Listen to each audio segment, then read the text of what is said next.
Buongiorno a tutti e grazie per essere ancora con noi per questa nuova chiacchierata di Nuova Pedagogia. Oggi è una chiacchierata con un tema molto particolare perché abbiamo invitato Bartolomeo Porcheddu.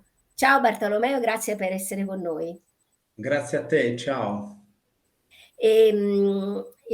L'abbiamo invitato perché Bartolomeo fa un lavoro molto particolare. Lui è un linguista, si occupa di storia sarda e ha scritto dei libri strepitosi, lasciatemelo dire, strepitosi che un neopedagogista non può non leggere, poi ve ne parleremo. Abbiamo invitato proprio per questa sua particolare diciamo disciplina Bartolomeo a parlarci, a farci diciamo un'introduzione su questi suoi argomenti all'interno del raduno che faremo il 2 luglio a Campo Tagore, quindi questo sabato. Però noi cominciamo con le nostre canoniche domande che sono sempre rivolte al mondo che verrà.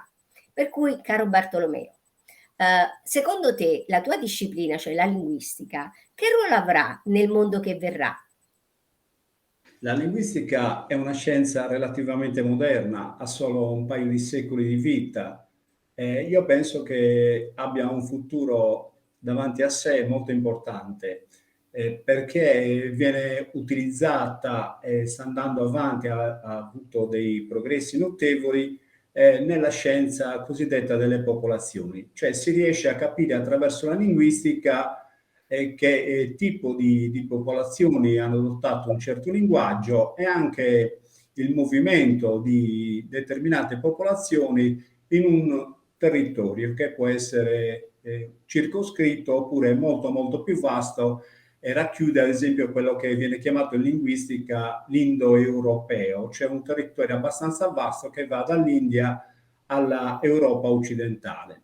Io credo che abbia la linguistica un ruolo molto importante e infatti io la sto utilizzando proprio per questo motivo e l'ho in un certo qual modo paragonata ai passi avanti che sta facendo la genetica, tant'è che ho utilizzato un termine linguistico preso in prestito proprio dalla genetica che si chiama fondatore linguistico.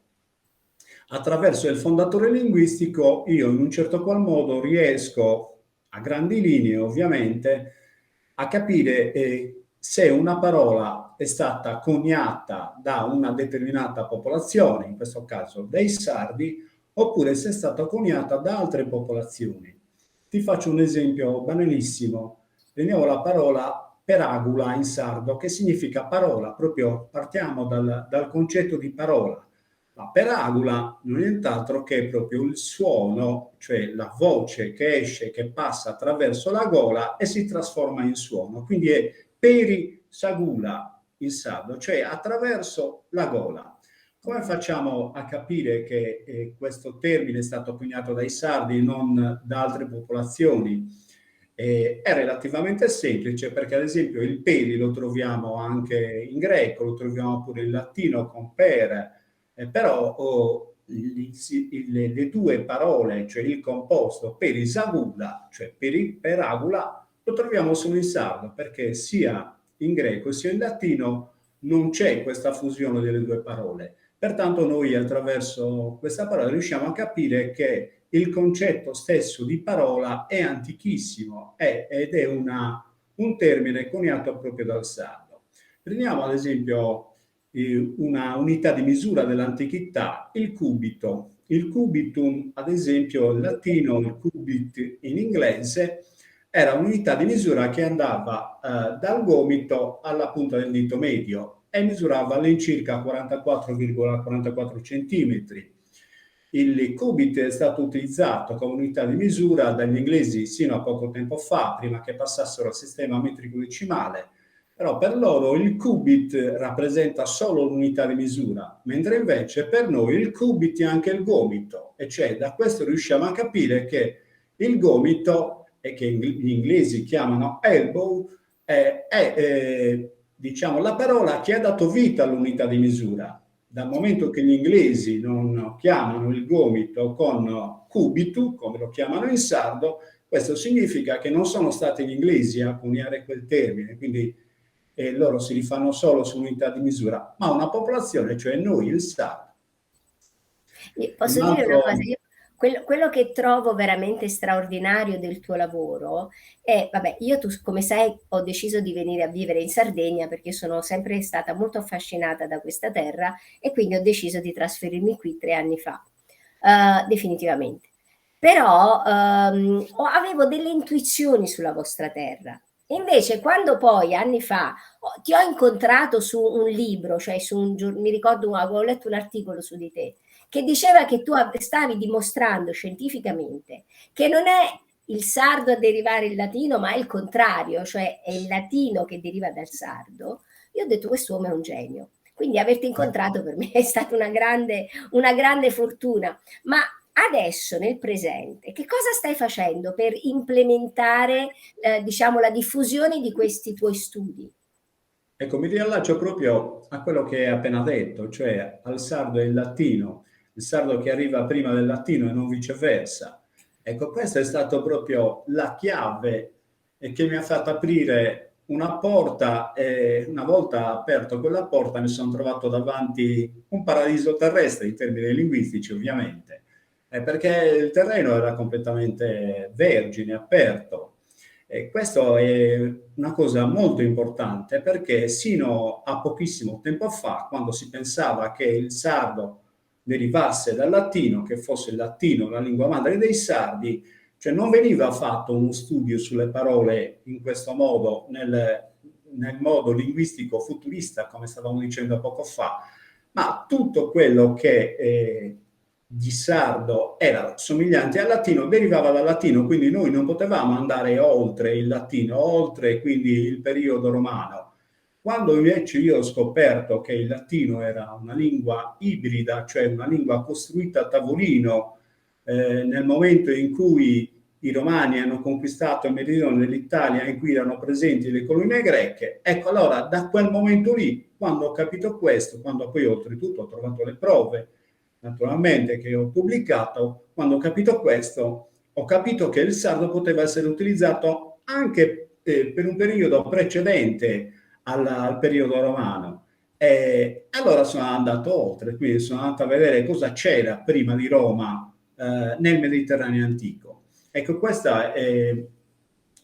lavoro sul latino, sulla comparazione tra il latino e il sardo, mi è servito proprio per questo. Quindi una volta che io ho capito i meccanismi anche poi di scrittura, anche di lettura delle lingue dell'antichità, sono riuscito a capire, che so, ti faccio un esempio banalissimo, che l'Argolide, una regione del Peloponneso antica della Grecia, Argolide deriva da Argo. Argo era la divinità che sovraintendeva la cerealicoltura e di conseguenza sono andato a vedere anche il significato di queste divinità, di questi territori. Argo non ha un corrispondente greco. Per i greci antichi Argo era solo la divinità, mentre invece per noi sardi Argo non è solo la divinità delle cerealicoltura, ma Argo si rifà all'argiola, cosa che invece in greco non può essere, non si può rifare perché non è un termine greco, ma è un termine sardo, lasciato dai Sardini nella Grecia antica, e si rifà all'argiola, cioè all'aia. Ecco, attraverso lo studio della linguistica si riescono poi a capire queste particolarità che poi non sono neanche così poco importanti e si riesce a capire che alla fine che quel popolo dei Perlagi che era precedente, che viveva in Grecia nel periodo precedente agli stessi Achei e Dori, erano sardi. Ecco, c'è poi questo collegamento. E di conseguenza si fa anche uno studio sulla parola Pelasgo, riuscendo poi a capire che in antichità, ad esempio, la L singola rappresentava anche il nostro suono cacuminale come la doppia D, allora quella parola viene facilmente trascritta in sardo con pedargios. E allora riesci anche a capire il significato di pedargios perché? Perché noi abbiamo una statuaria antica, ad esempio come quella di Monteprama, ma abbiamo anche i bassorilievi nei geroglifici egiziani in cui siamo rappresentati proprio con la pelle avvolta nei fianchi ed è per questo che ci chiamavano pedargi, era quasi un abito tradizionale come i nostri costumi sardo dell'antichità. Bellissima questa Questi cosa, s veramente. Ogni volta che ti ascolto rimango a bocca aperta. Ma allora, io ho dato un'occhiata perché sai che ho comprato il tuo ultimo libro che parla sì. proprio della greggia pelastica. Pelasgica, sì. Sì. È più facile dire peddargia Eh in sì, sardo. ma quello che ho notato è ci sono tutti i riferimenti ai titani, alle stelle, e tant'è vero che ti ho chiesto a Campo Tagore poi di parlarci delle Pleiadi. Noi abbiamo proiettato Certo, le Pleiadi nel nostro anfiteatro per fare i sedili del nostro anfiteatro, quindi per noi il riferimento delle stelle è molto importante. Ma certo. ci puoi dire allora, ma quando eri bambino, Bartolomeo, guardavi le stelle? Sì, sì, sì. Quando ero bambino noi, per tradizione, nei paesi, quando eravamo ragazzi, si stava al fresco la sera, non avevamo i condizionatori, quindi tutti stavamo sulla strada e i ragazzi, dopo aver giocato, quando erano stanchi, si sdraiavano proprio con la pancia in alto e la testa rivolta verso il cielo e guardavamo anche il cielo. Il cielo abbiamo continuato a guardarlo anche quando eravamo più grandetti, però lo guardavamo in un modo, come si dice, romantico, senza nessuna utilità, mentre invece nell'antichità si guardava il cielo per un'utilità concreta, perché solo attraverso il cielo si riusciva a capire la posizione in cui l'uomo era sulla terra. Esatto. E quindi quando eravamo ragazzi guardavamo il cielo in una certa maniera. Ora poi che il cielo lo abbiamo studiato anche come linguistica, lo vediamo in un'altra maniera, non lo vediamo più in un modo romantico, ma lo vediamo in un modo utile per capire il significato di determinate parole e per comprendere anche perché alcuni mesi dell'anno, ad esempio, che si rifanno al cielo, sono chiamati in una determinata maniera. Ecco, quando ero piccolo ero anche affascinato dalla lingua sarda, ero affascinato dalla cultura sarda in generale, sebbene a scuola non fossimo assolutamente aiutati in questo senso. Pertanto io, quando poi sono diventato un pochino più grandicello, che ho preso gli studi secondari, mi sono proprio dedicato alla lingua, nell'università mi sono specializzato in linguistica e mia mamma mi diceva, ma perché ti stai lanciando in questo settore che non ha futuro, perché non c'è niente davanti a te? Io però, testardo come sono, ho continuato sulla mia strada e certo, mia madre in un certo senso aveva ragione, perché le mamme hanno sempre ragione, le mamme vedono oltre quello che vediamo noi, ma quello che vediamo noi loro non lo vedono allo stesso tempo. Cioè noi abbiamo, essendo giovani, avevamo l'entusiasmo e l'entusiasmo ti porta, ti trascina, ti fa viaggiare come un navigatore dell'antichità. E quindi io ho viaggiato attraverso questa nave, seppure magari barcollante o seppure messa male, però poi alla fine questa nave mi ha portato in un lido bellissimo, perché non mi pento di quello che ho fatto e ritengo i miei studi davvero molto importanti per me stesso, ovviamente. Io guarda sono estasiata dalle cose che mi racconti e mi fa piacere che la tua nave passerà anche a Campo Tagore, dove Sì, ci fa potrai piacere anche a veramente me, anche a me.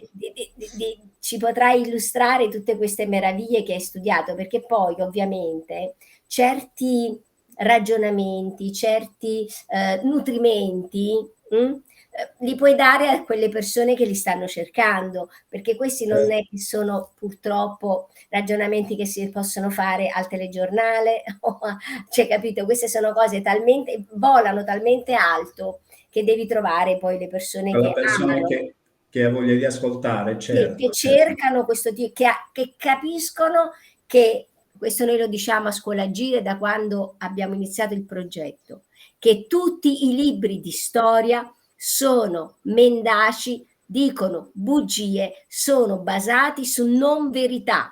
Noi stiamo promuovendo delle campagne di riscrittura dei libri di storia e di scienze. Capito? Certo, certo, Quindi sono capisci che pienamente quando da sentiamo queste cose sono per noi andiamo in brodo di giuggiole. sono pienamente d'accordo con te. Dobbiamo riscrivere la storia come la vediamo noi. Io penso che non passerà molto tempo perché adesso in Sardegna ci sono diversi ricercatori strutturati e anche liberi che si stanno impegnando proprio in questo senso. Abbiamo tanto da scrivere perché quello che conosciamo della Sardegna antica sarà sì e no l'1%. È solo la punta di un iceberg. Sotto c'è un mondo grandissimo e bellissimo per l'isola. Io credo che scopriremo tantissimo, mettendo insieme poi tutte le discipline, io la linguistica, poi anche con la genetica che sta andando molto avanti, e poi con l'epigrafia, e poi con la storia e con tutto il resto, anche con la geografia, riusciremo secondo me a trovare poi una sintesi e mandare avanti un discorso diverso rispetto a quello che noi abbiamo affrontato fino ai nostri giorni. Certo, perché con la scuola ovviamente viene passato solo il messaggio di chi sta al potere, mentre invece il compito di noi ricercatori della nuova era sarà proprio quella di arrivare il più vicino possibile alla verità. È Certo, tutto un altro certo, lavoro, insomma. hai ragione, certo, è proprio Questo è. così. Bene, allora, che dirti Bartolomeo? Io ti ringrazio dal profondo del cuore, a nome di tutto il mio gruppo ti do il benvenuto all'interno della Libera Università che si trova a Campo Tagore in Ogliastra, e niente, a presto, Sarà un piacere essere con voi sabato e ci rivediamo lì. ci vediamo lì. Allora, arrivederci a tutti e con te a vederci tra Arrivederci, poco. ciao a tutti.